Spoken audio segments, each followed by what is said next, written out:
Good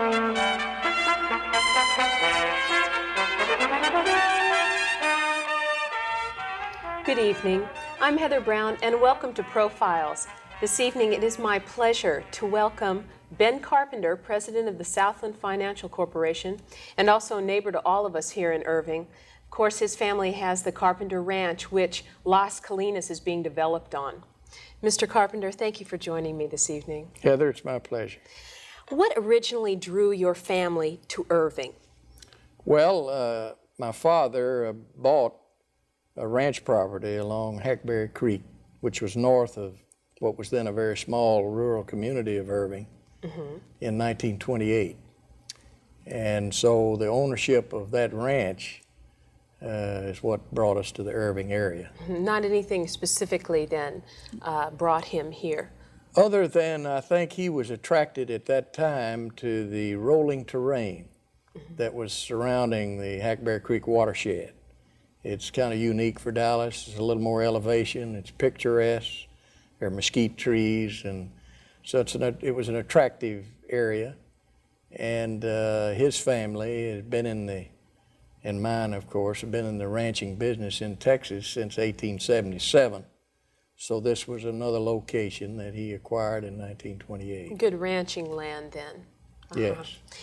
What was his vision, just to raise cattle there, or did he have a major vision that he would like this to be developed some sort of way? No, he acquired it for a ranch property. And it was a cattle property, and then we raised a lot of horses there, a lot of mules. Back during the 30s, it was almost a horse operation. And then in 1939, with the advent of the tractors becoming more popular, why the need for horses began to diminish, and it was converted back to cattle. And so it was a cattle and ranching operation from his standpoint. We've heard many stories about your father, that he was some sort of character. Maybe you can give us a little insight into the man. Well, he was, I guess you might call him a pioneer Texan. He was born in Navarre County, Texas in 1881.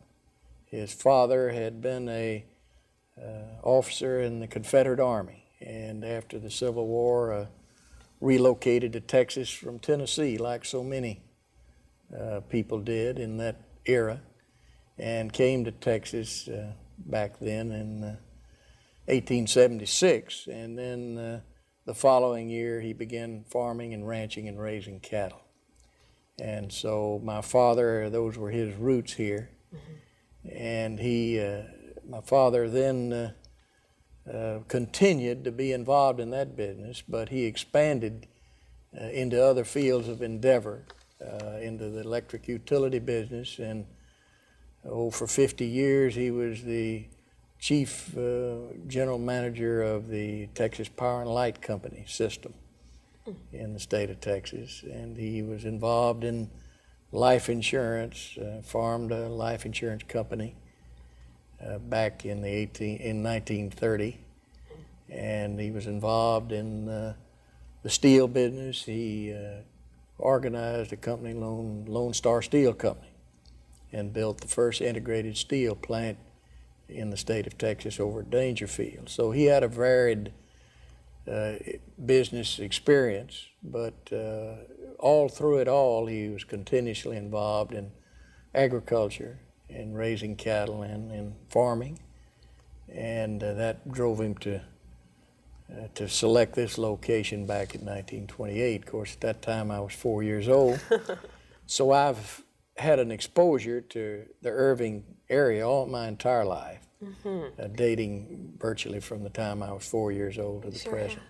Now, is the ranch the same size as when he bought it? No, it's been increased substantially in size since he bought it. The original purchase was only a few hundred acres, and then that was added to subsequently through the years until probably at the time of his death there were maybe 3,000 acres. Now the Las Colinas area today comprises 12,000 acres, and that includes land that we've acquired subsequently Since then. and added to it. Did he form the corporation that is now Southland Financial Corporation when he was alive, through all of these various endeavors that he was in? No, not exactly. Now, he formed a small company called the Crockett Company in about 1936 to hold two pieces of real estate that were located in Dallas, a small apartment building and a small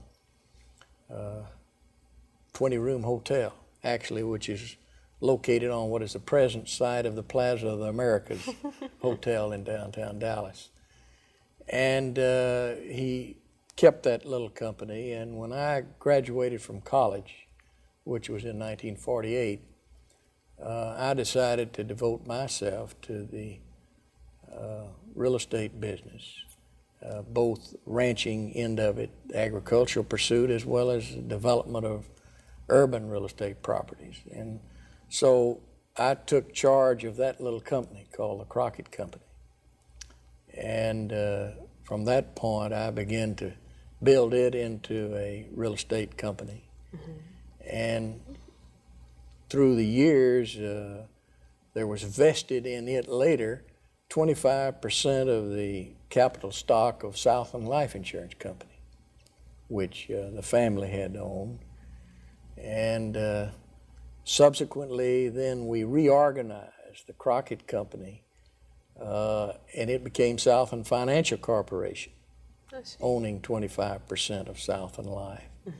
Subsequent to that, we had a merger and reorganization of the two, which ended up with Southland Financial Corporation becoming a publicly owned company, and 100% of the stock of Southland Life being owned by Southland Financial, as well as the real estate company. So that's kind of a very brief history of how Southland Financial Corporation came into being. When did my father formed the predecessor companies, mm-hmm. but to that. Right, and then you developed that. Yeah. When did you decide that you wanted to develop the area which is now known as the Las Colinas Urban Center area? Well, the Las Colinas Urban Center area is just a part of the total Las Colinas area. Okay, well then and the entire area. The entire development really dates back to immediately after World War II, when I graduated from college in 1948 and began to assume the responsibilities. Why, of course, this was a ranching operation.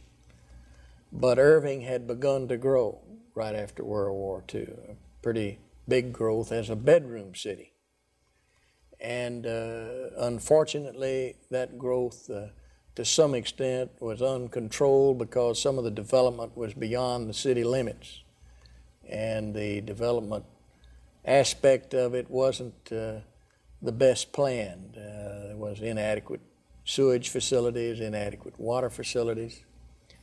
And I became concerned with this fringe growth that lay between what was then Irving and our property, that we might have what I would call a shotgun community, a shanty town, grow up in our midst. So we went in and bought up a lot of that property that lay between Irving and our property, and tore down a lot of those houses that had been built, replatted it, annexed it into Irving, and built what was the first section of what is now known as the first section of Northgate, mm-hmm. to eliminate this eyesore from evolving in that location, and did that as you might say, a defensive nature to protect and preserve the property to the north. So that got us involved in the development aspect of it. Then what prompted us to proceed with the development of the ranch property was rising taxes. It became, as Irving began to grow, why, particularly the school districts, and we're located in two school districts, the Irving Independent School District and the Carrollton Farmers Branch School Districts. And they began to raise the taxes on the property to the extent that the ranching operation, agricultural, could only produce a fraction of the cost of the ad valorem taxes that the property had to pay. So consequently, you can't go on with that year after year. So we were faced with either selling the property to others to develop or to proceed with some other use of it ourselves.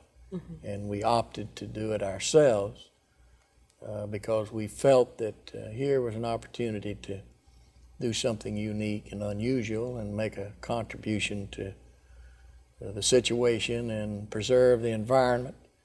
And I just hated to see that beautiful property sold and become another row of, the glitter of neon lights and power lines and this and that was kind of covering the landscape of the country in that period following World War II, when there was so much mushrooming growth without really the controls and planning that it should have. Mm-hmm. So that kind of is the background of that. So you started the seed a long time ago to build this area.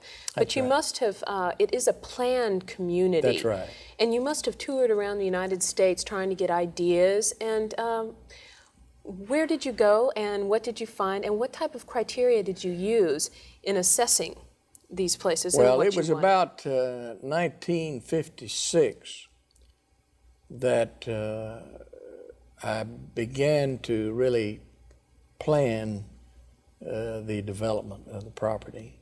And about that same time, I acquired about 2,000 acres from the O'Connor family, who had had a dairy immediately north of our property.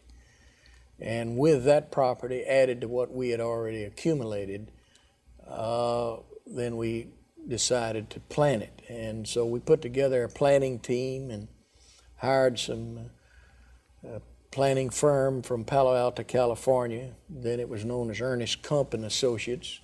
Of course, he's retired and no longer in business, but they were a central planners, and we hired a firm, Real Estate Research Corporation from Chicago, to make a financial analysis and an economic analysis of what best use could be made of this property and what would be the economical approach to it. And then together with a man by the name of Wayne Hurd, who many of the older Irving residents may remember, who was associated with me for a long time, we more or less formed that planning team with these consultants.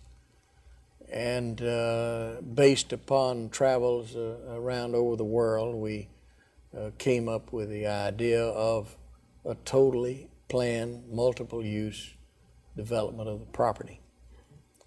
And one of the underlying elements of that plan was to create a tax base, not a strictly residential community, but to create something that could create a tax-producing base so that you wouldn't have one of these large bedroom cities that has such a time coping with developing the tax revenues to produce the style and quality of living that people desire. And that's why you see in Las Colinas a balanced emphasis, but a significant emphasis on major commercial development to create that tax base. Mm-hmm. I see. That creates not only a source of tax revenues, but it creates a source of employment for people. Mm-hmm. Well, what does the Las Colinas area have for businesses looking for a place to come and locate? I know that many major corporations in America are relocating here. What is it that brings them here? Well, I think there are a number of things, and I think, of course, you start off with they come to Texas to begin with before they get signaled down into Las Colinas. But Texas, unquestionably, is an attractive place for people to operate a business. It's a state which is probably more business-oriented than any other state. The political climate is such that people who are involved in business are respected here.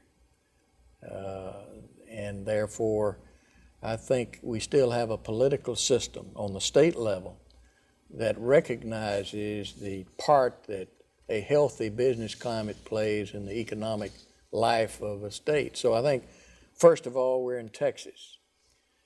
Secondly, we're in the Dallas-Fort Worth metropolitan area, which is a live and vibrant area. Thirdly, we're conveniently located to the Dallas-Fort Worth airport, which is an attraction to many companies. To have this comfortable access to the communications through plane service to all over the United States and the world, for that matter. So those are underlying things. Then why Las Colinas? I think it goes to the environment that is created here, the maintenance of a level of quality, and I've been very gratified to see the real response that there is to quality and the discipline that we've applied to assuring that that quality will exist. If you invest in a piece of property where you know that your neighboring properties will not be developed in a way which might someday hamper the preservation of the values of your own investment, you're attracted to that. And so in Las Colinas, that's the approach we've taken. There are many, many aspects of it in creating that. One is, of course, all utilities are underground. You don't see telephone lines, you don't see power lines. As it's developed, those that have existed from the past are being put underground. This is a tremendous investment on our part because we have to pay for that. The city doesn't pay for that, the utility companies don't pay for that, the developer is paying for the cost of doing all that. And in the commercial and industrial areas, you know, that's millions and millions and millions of dollars of the high voltage lines that have to go underground. But it does create this environment that's attractive.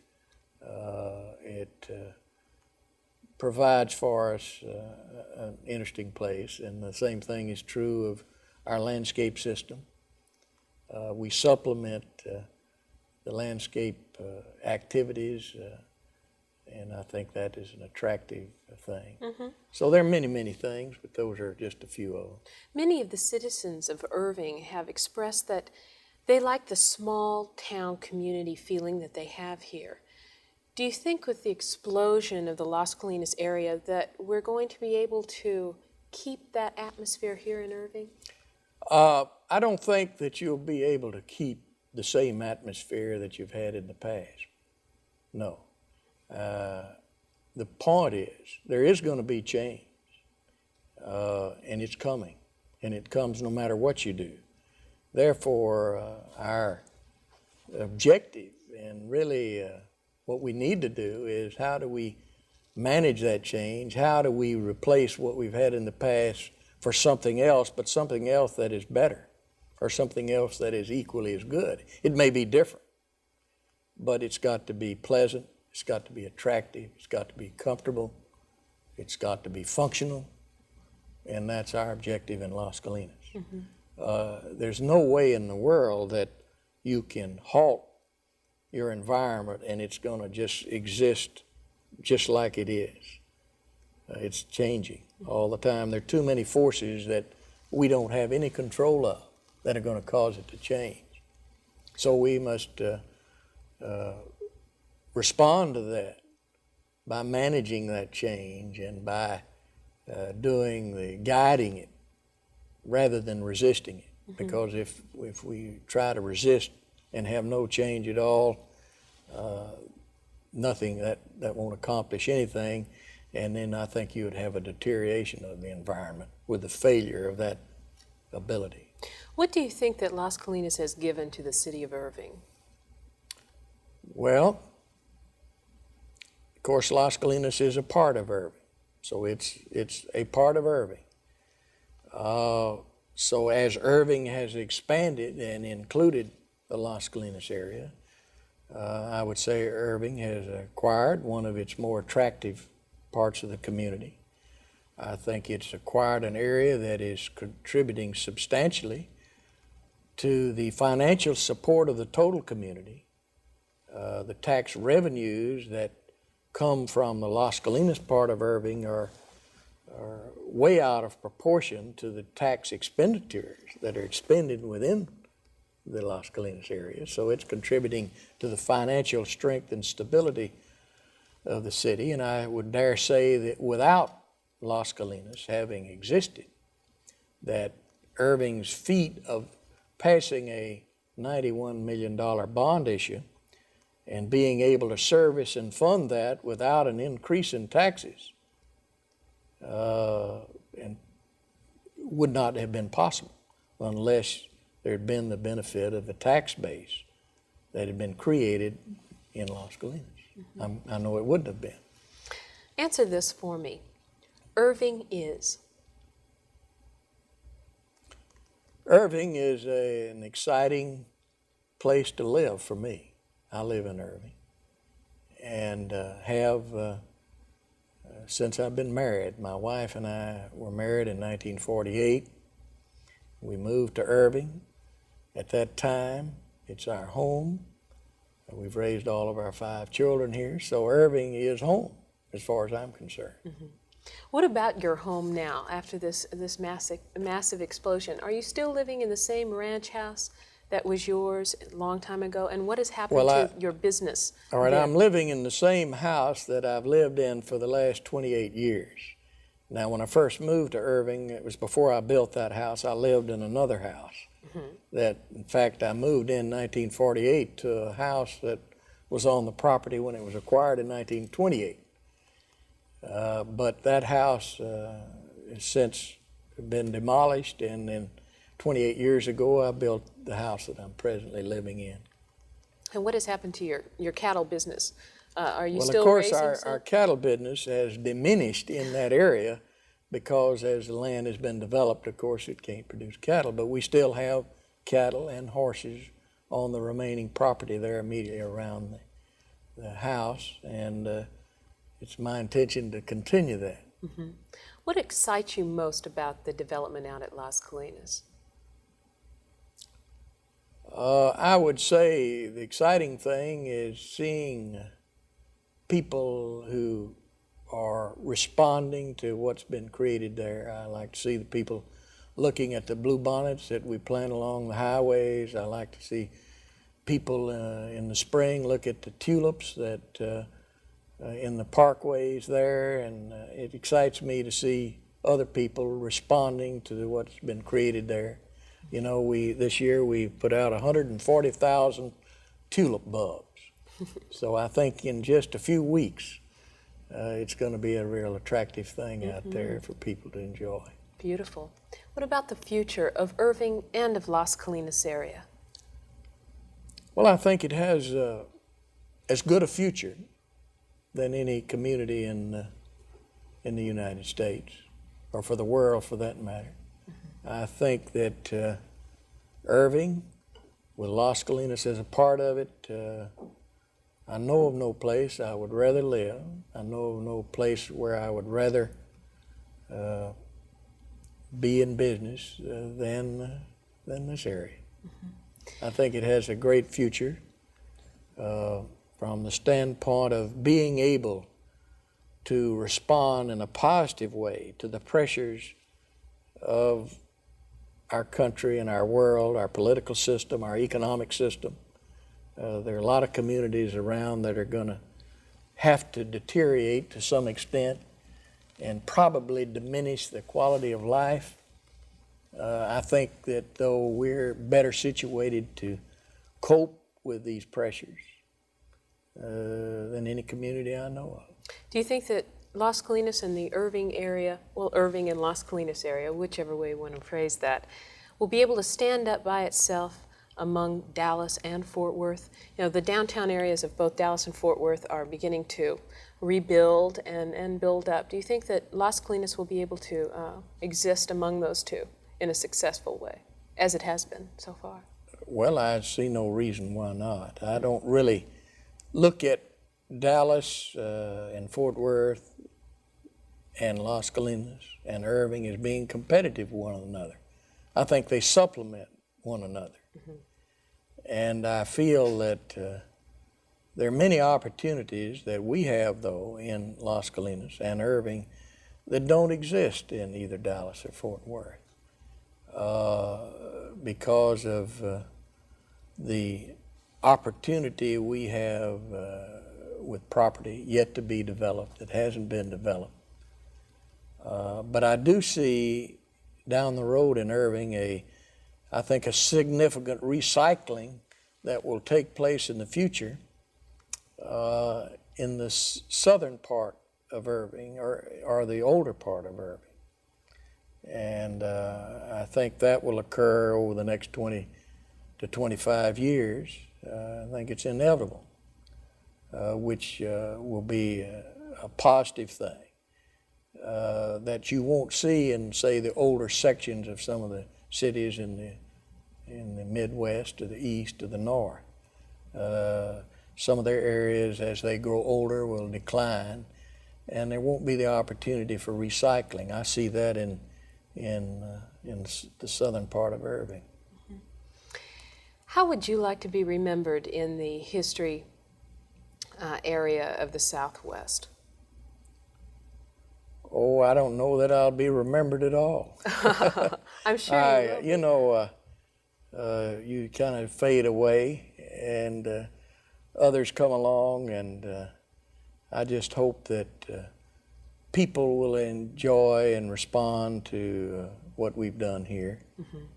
And enjoy it, and it becomes positive and creative for the people who live here. Mm-hmm. You have been here since you were 4, you said, in the Irving I've been area. exposed to Irving since I was 4. I didn't live here all that time, right. Although I spent a considerable amount of my time on the ranch. It was north of what was then mm-hmm. Irving. Briefly, what has been the biggest change in Irving in all those years? Well, of course, people. You know, when there were I remember Irving when there were probably 700 people at the most who lived here. And the rest of it was pasture land and mesquite trees, a few cattle, horses, fox, wolves, coyotes, quail. Great hunting ground in those days. That's right. That's right. You'll notice in Las Colinas we have a lot of places where we use those names, like the Quail Run Apartments, the Chaparral Creek Apartments, or the Fox Glen Village.